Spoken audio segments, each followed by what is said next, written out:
Guys, मैं लेकर आ गई हूँ हेड ओवर हील्स की एपिसोड 4, जिसके स्टार्ट में हम पार्क को देखते हैं जो कि जून से मिलते हुए अपने घर वापस चली जाती है।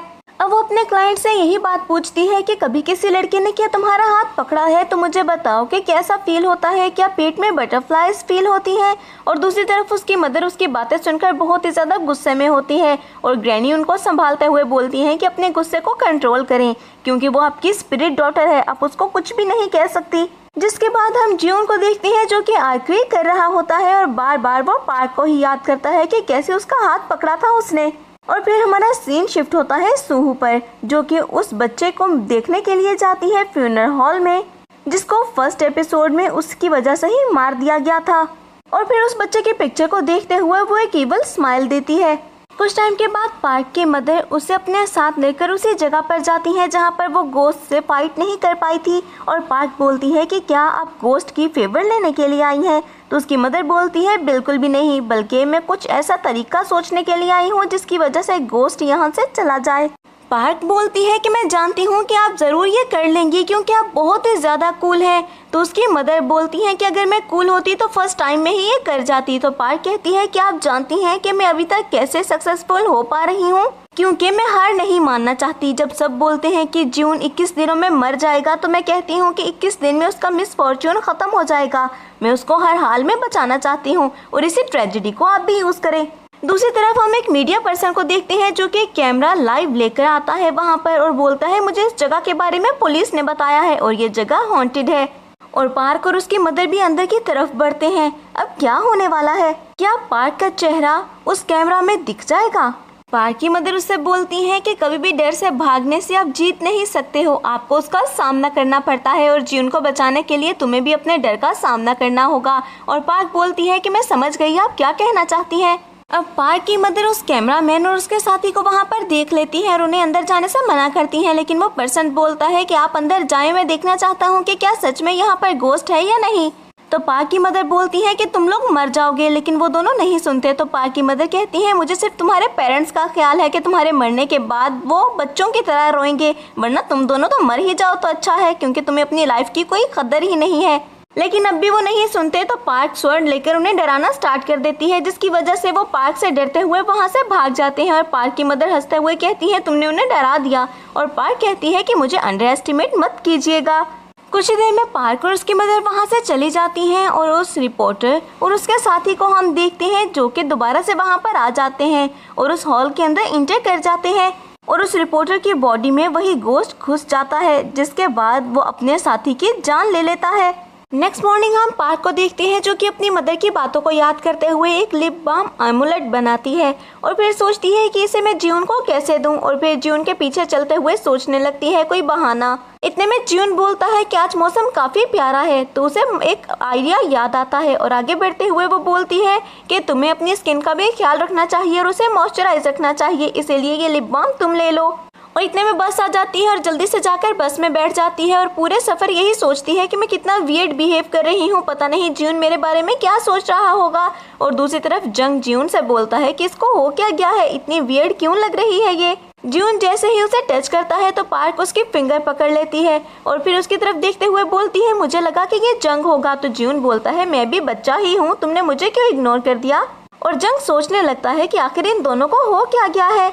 जैसे ही वो स्कूल पहुंचते हैं तो वहीं पर जून बोलता है कि आज वेदर बहुत ही ज्यादा प्यारा है और जंग देखने लगता है कि बाहर तो धूप है, इसे वेदर कहाँ से प्यारा लगा। नेक्स्ट सीन में उन तीनों को हम खाने के टेबल पर देखते हैं जहाँ पर पार्क जून के साथ जाकर बैठ जाती है और जंग बोलता है कि नए दोस्त के आने के बाद तुम पुराने को तो भूल ही गई, मैंने तुम्हारे लिए चेयर रखी थी। लेकिन तभी जीहू जंग के साथ आकर बैठ जाती है और बोलती है पार्क तुम खड़ी क्यों हो, तुम भी बैठ जाओ। तो पार्क भी अपनी जगह पर वापस बैठ जाती है और किम एक जगह पर आकर वहाँ के स्टूडेंट्स को वहाँ से उठा देता है और फिर कुछ स्टूडेंट्स को बुली करने लगता है, लेकिन उसके साथ ही एक डॉग का गोस्ट होता है। पार्क बहुत ही ज्यादा खुश होकर उसको देखने लगती है और जून उसकी तरफ देखकर सोचता है कि ये थोड़ी सी पागल है क्या।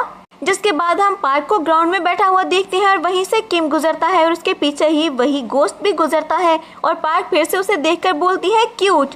और जंग और जियोन को यही लगता है कि शायद वो किम को देखकर ऐसे बात कर रही है और वो दोनों तो शॉक में ही आ जाते हैं। कुछ ही देर में जंग पार्क से पूछने लगता है कि आखिर तुम्हें किम में क्या ही क्यूट लगा, वो कहाँ से क्यूट है। और पार्क बोलती है क्यूट, वो भी किम, तुम्हें किसने कहा कि वो क्यूट है? और फिर उसे बताती है कि वो डॉग के बारे में बात कर रही है जो कि उसको हमेशा गार्ड करती है और वो एक गोस्ट है। जिसके बाद हम जियोन को देखते हैं जो कि वॉशरूम जाता है और वहाँ पर किम को बहुत ही गौर से देखता है। तो किम बोलता है क्या तुम्हें स्मोकिंग करनी है, ये लो सिगरेट। तो तभी जियोन बोलता है कि नहीं, मुझे ये नहीं चाहिए। और फिर किम की तरफ देखकर सोचता है कि ये पार्क को कहाँ से क्यूट लगा और फिर वहाँ से चला जाता है। जिसके बाद फिर से हम जंग और पार्क को बात करता हुआ देखते हैं और नेक्स्ट सीन में हम पार्क की मदर को देखते हैं जो कि उसी हॉल में जाती हैं क्योंकि वहीं पर वो रिपोर्टर और उसका साथी बहुत ही बुरी हालत में मौजूद होते हैं। और आंट भागते हुए पार्क की मदर के पास आते हुए बोलती हैं कि प्लीज़ कुछ करें वरना वो दोनों मर जाएंगे। तो वो कहती हैं कि मैं सोच रही हूँ लेकिन मुझे कुछ भी समझ में नहीं आ रहा कि मैं क्या करूँ। मैंने उनको वार्न भी किया था कि उसके अंदर मत जाएं लेकिन उन्होंने मेरी बात नहीं सुनी। कितने बेवकूफ़ थे वो दोनों। दूसरी तरफ हम पार्क, जियोन और जंग को देखते हैं जो कि एक साथ आगे बढ़ रहे होते हैं। इतने में पार्क को उसकी मदर की कॉल आती है और वो उसे बुलाती है। तो कॉल बंद करते हुए पार्क बोलती है कि मुझे पार्ट टाइम जॉब पर जाना होगा और फिर जाने से पहले वो पहले जियोन का हाथ पकड़ती है और फिर जंग का और बोलती है कल मिलेंगे और वहाँ से चली जाती है। और उसको जाता देखकर जियोन स्माइल करने लगता है और जंग हैरान होकर उन दोनों को देखता है। कुछ ही देर में पार्क अपनी मदर के पास पहुंच जाती है जहां पर अपनी मदर के साथ मिलकर उसी हॉल में वो स्पेल कास्ट करने लगती है। और दूसरी तरफ जियोन अपने घर की तरफ बढ़ रहा होता है और साथ में पार्क को और उसकी हरकतों को याद करते हुए स्माइल भी करता है कि इतने में उसके सामने सूहू आ जाती है और बोलती है कि कब तक मैं तुम्हें तुम्हारी फैमिली से और तुम्हारी फैमिली को तुमसे प्रोटेक्ट करती रहूंगी। इस पर जियोन बोलता है कि तुम यहाँ पर क्या कर रही हो? तो वो बोलती है कि मैं यहाँ पर तुम्हारी हेल्प करने के लिए ही आई हूँ। और फिर उसके सामने कुछ पिक्चर्स फेंक देती है जिसे देखते हुए जियोन बोलता है कि मेरी ग्रैंडमा के फेस पर ये मार्क्स तुमने क्यों लगाए? तो सूहो बोलती है तुम्हें प्रोटेक्ट करने के लिए और फिर उसके ऊपर कुछ स्पेल कास्ट करती है। जिसके बाद जियोन भी अपने घर आ जाता है। घर आते हुए फिर से उसे लिप बाम को देखता है जो कि उसे पार्क ने दी थी और फिर उसे संभाल के रख लेता है। नेक्स्ट मॉर्निंग जैसे ही वो स्कूल बस में स्कूल जा रहे होते हैं तो पार्क बिल्कुल सो जाती है और उसका सर शीशे में लगने ही वाला होता है कि जियोन जल्दी से अपना हाथ रख के उसे बचा लेता है। और जंग जो कि उसे बचाने वाला था वो ये सब देखने लगता है लेकिन कुछ भी रिएक्ट नहीं करता। और क्लास में भी पार्क सोती ही रहती है क्योंकि वाकई वो बहुत ज़्यादा थक गई थी। और जियोन सोचने लगता है कि इसके पार्ट टाइम जॉब बहुत ही ज़्यादा मुश्किल है। कुछ ही देर में सब क्लास से निकल जाते हैं और पार्क अभी भी वहीं पर सो रही होती है और उसके दो फेलोज उसे वीडियो को देख रहे होते हैं जो कि उस रिपोर्टर ने बनाई थी। और इतने में एक साथी उठकर चला जाता है क्योंकि वो बहुत ही ज़्यादा डर रहा होता है। और तभी दूसरा स्टूडेंट उठ के भाग के पार्क के पास आते हुए बोलता है कि मैं बहुत मज़े की चीज़ तुम्हें दिखाने वाला हूँ। लेकिन पार्क का फेस देखते हुए उसे पार्क पर शक होने लगता है कि शायद वही शामन है। और जियोन और जंग जो कि कॉरिडोर में चलकर क्लास की तरफ ही आ रहे होते हैं। जब वो क्लास में पहुंचते हैं तो देखते हैं कि वहां पर बहुत सारे स्टूडेंट्स इकट्ठे होते हैं। और वो स्टूडेंट जंग वो बार बार पार्क से बोल रहा होता है कि इस कटर को पकड़कर बोलो कि मेरे पास स्वर्ड है और ये रियल है। पार्क ऐसा करने से मना करती है तो वो बोलता है इसका मतलब है कि वीडियो में जो लड़की है वो तुम ही हो। और वही वीडियो वो जंग और जियोन को भी दिखा देता है। और उसके बाद पार्क को कुछ भी समझ में नहीं आता इसीलिए कटर पकड़कर वो बोलने ही वाली होती है कि जियोन जल्दी से कटर उसे छीन कर उसे रोक देता है और बोलता है कि कोई भी इसे कुछ भी करने को नहीं बोलेगा, ये सब करना बंद करो। और फिर कटर फेंकते हुए गुस्से से वहाँ से चला जाता है और पार्क उसको जाता हुआ देखती है और जल्दी से वो भी वहाँ से चली जाती है और उसके पीछे ही जंग भी वहाँ से चला जाता है। वो दोनों जल्दी से जियोन को रोकते हैं तो जियोन गुस्से में बोलता है कि मुझसे बात भी मत करो, तुमने उनकी बातें क्यों बर्दाश्त की पार्क? अगर मैं ना आता तो वो तुम्हें ऐसे ही बुली करते रहते या फिर बताओ कि तुम सच में शामन हो। इस पर पार्क बोलती है हाँ मैं शामन हूँ, कब से तुम्हें बचाने की कोशिश कर रही हूँ ताकि 21 दिन के अंदर तुम्हारा मिसफॉर्च्यून खत्म हो जाए। और बदले में क्या चाहती हूँ? सिर्फ लव। और तुम मुझे लव तो दे नहीं सकते बल्कि डराते धमकाते रहते हो हर वक्त। लेकिन हम देखते हैं कि ये सिर्फ पार्क का ख्याल ही होता है, सच में वो ऐसा नहीं बोल सकती। और फिर वो जियोन से बोलती है मैं उनके सामने ये सब नहीं बोल सकती थी। और जियोन बोलता है कि इन सारी बातों को खत्म करो और ये कहकर फौरन से वहाँ से चला जाता है। और जंग और पार्क उसे जाता हुआ देखते हैं। पार्क बोलती है कि अभी भी वो सिर्फ शमन को हेट करता है, मुझे नहीं। तो जंग बोलता है कि क्या तुम उसे हेट नहीं करती हो? तो वो बोलती है बिल्कुल भी नहीं, मैं उसे हेट नहीं कर सकती। तो जंग कहता है अब मैं थोड़ा थोड़ा उसे हेट करने लगा हूँ। और फिर भागते हुए जियोन के पीछे जाता है और उसे बोलता है हमें बात करनी चाहिए। जियोन बोलता है किस बारे में? तो वो बोलता है पता नहीं लेकिन बात करनी चाहिए। इतने में मिस्टर एलेक्स बोलते हैं कि क्या तुम लोग आखिरी में शूट करना चाहोगे, तो ज्यून बोलता है नहीं, तो जंग बोलता है हाँ हम करना चाहते हैं शूट और चलो तुम मेरे साथ चल रहे हो। जिसके बाद एक साथ वो शूट करते हैं। अब जंग शूट नहीं कर पाता क्योंकि उसे तो कभी आर्चरी की प्रैक्टिस ही नहीं थी और ज्यून उसे सिखाता है। तभी वो बोलता है कि क्या ये बो खराब है जो मैं बार बार गलत शूट कर रहा हूँ। ज्यून बोलता है कि तुम मुझसे कोई बात करना चाहते थे, तो तभी जंग बोलता है कि हाँ लेकिन एक दफ़ा ये शूट कर लूँ उसके बाद तुमसे बात करूँगा। और फिर शूट की तरफ देखते हुए ही अपने निशाने को देखते हुए वो ज्यून से बोलता है कि उसे स्माइल करना मैंने सिखाया है। ज्यून बोलता है क्या, तो वो बोलता है मैं पार्क की बात कर रहा हूँ, उसको स्माइल करना मैंने सिखाया है। जब फर्स्ट टाइम वो स्कूल में आई थी तो उसे लंच करने के लिए कोई सीट ही नहीं मिल रही थी जहाँ बैठकर वो लंच कर सके, और तब मैं उसके पास गया था और बोला था कि वो स्माइल करे। तब से वो हमेशा ही स्माइल करती है। और बात कंप्लीट करने के बाद वो शूट करता है जो कि बिल्कुल निशाने पर लगता है और ये देखकर सभी काफ़ी ज़्यादा खुश हो जाते हैं। रात में पार्क अपनी मदर के साथ उसी हॉल की इम्प्योरिटीज़ को ख़त्म करने की कोशिश करती है, लेकिन वो ऐसा नहीं कर पाती। जिसके बाद अपनी मदर के साथ ही वो वहाँ से निकलते हुए घर की तरफ जाने लगती है और उसकी मदर बोलती हैं कि अगर कभी ज्यून को तुम्हारे बारे में पता चल गया तो क्या होगा। अभी वो ये बातें कह ही रही होती हैं कि इतने में ज्यून उनको देख लेता है और भागते हुए उनके पीछे आता है और उनको रोकते हुए बोलता है कि अगर आप अपना मास्क उतार दें तो मैं आपकी एक पिक्चर लेना चाहता हूं ताकि मैं स्कूल में दिखा दूं कि आप मेरी फ्रेंड नहीं हैं। सब मेरी फ्रेंड पर शक कर रहे थे। तभी पार्क की मदर बोलती हैं कि ये ऐसा बिल्कुल भी नहीं करेगी और तुम यहाँ से चले जाओ। और फिर वो कहती हैं कि जाओ और जाकर अपनी फ्रेंड से सॉरी करो। तो तभी वो बोलता है आप बिल्कुल ठीक कह रही हैं, और वहाँ से मुड़ते हुए वो पार्क को टेक्स्ट करता है कि मैं तुमसे अपोलोजाइज करना चाहता हूँ, क्या तुम मुझसे मिलोगी। और पीछे मुड़कर फिर से वो पार्क की तरफ देखता है तो पार्क कहती है यहाँ क्या देख रहे हो, नीचे देखो।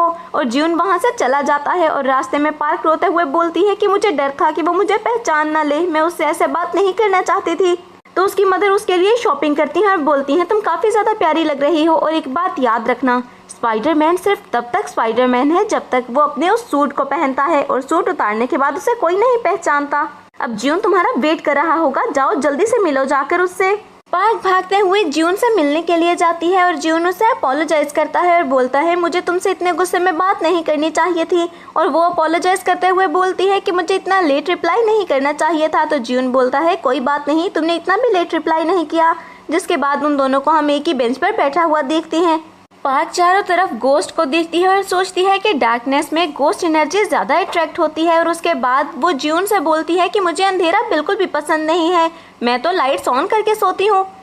और फिर बचपन के एक फ्लैशबैक को याद करती है कि जब वो अंधेरे से डर रही थी तो उसकी मदर ने उसे बोला था कि मैं हमेशा तुम्हारे साथ नहीं रहूँगी, अपने अंदर के डर को तुम्हें खुद ही ख़त्म करना होगा और उससे खुद ही लड़ना होगा। और वो ज्यून को भी ये सारी बातें बताती है, जिस पर ज्यून स्माइल करने लगता है। पार्क भी स्माइल करती है तो ज्यून बोलता है कि जब तुम खुद को फोर्स करती हो स्माइल करने के लिए तो मुझे बिल्कुल भी अच्छा नहीं लगता। मुझे अपना वक्त याद आ जाता है कि जब मुझे फोर्स किया जाता था स्माइल करने के लिए, जबकि मुझे बहुत ही बुरा ट्रीट किया जाता था। ये सब सुनते हुए पार्क उसे हक कर लेती है और फिर उसे बोलती है कि ऐसी बातें मत सोचो क्योंकि अब से मैं तुम्हारे साथ हूँ और तुम्हारे साथ कुछ भी गलत नहीं होगा। जिसके बाद जैसे ही ज्यून को एहसास होता है तो वो जल्दी से उसे पीछे हटाकर खुद भी पीछे हट जाता है। नेक्स्ट मॉर्निंग वो उसे पिक करने के लिए जाती है और फिर बोलती है कि आज हम बाईसाइकिल पर चलेंगे। और जंग भी उन्हें अपने पास से गुजरता हुआ देखता है और शौक रह जाता है कि ये क्या हुआ। लेकिन वो दोनों हर चीज़ को एंजॉय करते हैं और दीवार फलांगते हुए ही वो स्कूल के अंदर इंटर करते हैं कि जैसे हमेशा पार्क किया करती थी। और फिर पार्क उसका हाथ पकड़कर आगे की तरफ भागने लगती है और मिस्टर एलेक्स जैसे ही ये देखते हैं तो बोलते हैं कि मुझे ये रोमांस काफ़ी ज़्यादा पसंद आ रहा है। दूसरी तरफ हम पार्क की मदर को देखते हैं जो कि फ्लावर मास्टर के पास जाती हैं और उनसे बोलती हैं कि वो सूहू से मिलना चाहती हैं। और फ्लावर मास्टर जैसे ही सूहू को कॉल करता है तो सूहू बोलती है कि उसे बोलो कि मैं बिजी हूँ, और उसके बाद उसी हॉल में इंटर कर जाती है जहाँ पर पावरफुल गोस्ट रहते हैं। स्कूल में ज्यून के पास किम आता है और बोलता है कि स्कूल के बाद मुझसे आकर मिलना। और पार्क बोलती है कि ये बहुत खतरनाक है, तुम्हें नुकसान पहुंचा सकता है। तो ज्यून बोलता है कि ये मुझे नुकसान नहीं पहुंचाएगा क्योंकि मैं इसके पास जाऊंगा ही नहीं। और हम देखते हैं कि किम और उसके साथी इंतजार करते रह जाते हैं, लेकिन ज्यून उनके पास नहीं जाता और वो आर्चरी करने के लिए चला जाता है। अब कुछ टाइम के बाद रात में हम पार्क को देखते हैं जो कि 2 लैंप्स लेकर उसी हॉल की तरफ जाती है और सोचती है मदर तब कब बिजी हो जाती हैं जब हमें उनकी सबसे ज़्यादा ज़रूरत होती है, इतने भारी हैं ये लैंप। और हॉल में हम सूहू को देखते हैं जो कि स्पेल्स कास्ट करती है। इतने में वहाँ पर पार्क भी पहुँच जाती है तो जल्दी से वो उठकर बाहर आती है और पार्क को देखती है तो पार्क बोलती है आप कौन है। आप वही शैमन है जिसको आंट ने बुलाया है? तो सूहो को कुछ भी समझ में नहीं आता कि वो क्या बोले, इसीलिए वो अपना इंट्रोडक्शन भी नहीं करवाती है। पार्क सूहो से जल्दी से बोलती है कि मैं देखना चाहती हूँ कि आपने क्या तैयारी की है गोस्ट को भगाने के लिए। तो सूहो बोलती है अभी तो कुछ भी नहीं, तुम क्या लेकर आई हो मुझे दिखाओ। दूसरी तरफ हम मिस्टर एलेक्स को देखते हैं जो कि ज्यून को देखते हुए बोलते हैं कि क्या तुमने अपना माइंड बदल लिया, अब तुम वापस क्यों आना चाहते हो? तो ज्यून बोलता है क्योंकि मुझे आर्चरी पसंद है। ये बात सुनते हुए मिस्टर एलेक्स इतने ज्यादा खुश हो जाते हैं कि ज्यून को गले लगा लेते हैं। जिसके बाद दोबारा से हम सूहो को देखते हैं जो कि पार्क का मास्क उतार देती है और पार्क अपना मास्क वापस लेने की कोशिश करती है। तो वो बोलती है मैं देखना चाहती थी तुम कितनी ज्यादा प्यारी हो, क्या मेरे साथ तुम गोस्ट को भगाने के लिए डांस करोगी? पार्क बोलती है कि वो मैं अकेले नहीं कर सकती, वो आपको भी मेरे साथ करना होगा। तो सूहो बोलती है हाँ मैं जानती हूँ, और फिर एक लैंप उठाते हुए वो डांस करने लगती है और हम ज्यून को टॉर्च लेकर उसी तरफ आता हुआ देखते हैं। तो क्या होगा, क्या ज्यून देख लेगा पार्क को? क्या वो जान जाएगा कि पार्क ही वो शैमन है जिसके पास वो जाया करता था? क्या सूहो ने किसी आइडिया के तहत ही उसका मास्क उतारा है? आगे बढ़ते हुए वो सोचता है कि बुरे इंसिडेंट मेरे साथ हमेशा होते रहे हैं और हमेशा मेरा इंतजार करते हैं, मेरी किस्मत की तरह बन गए हैं वो, और गुड लक तो मेरे लिए एक मिरेकल है जो कि मेरे साथ आज तक कभी भी नहीं हुआ।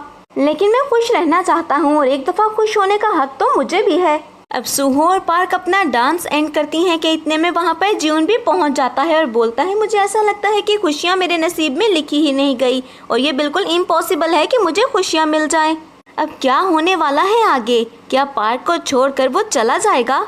इसके साथ ही हमारी ये एपिसोड यहीं पर एंड हो जाती है। तो फ्रेंड्स मैं उम्मीद करती हूँ कि आपको ये एपिसोड पसंद आई होगी। अगर आपने इसको एंजॉय किया है तो वीडियो को लाइक करें, और अगर आप हमारे चैनल पर न्यू हैं तो हमारे चैनल को सब्सक्राइब करके बेल आइकन के बटन को प्रेस कर दें ताकि न्यू आने वाली एपिसोड्स आपको बिना किसी देरी के मिलती रहे।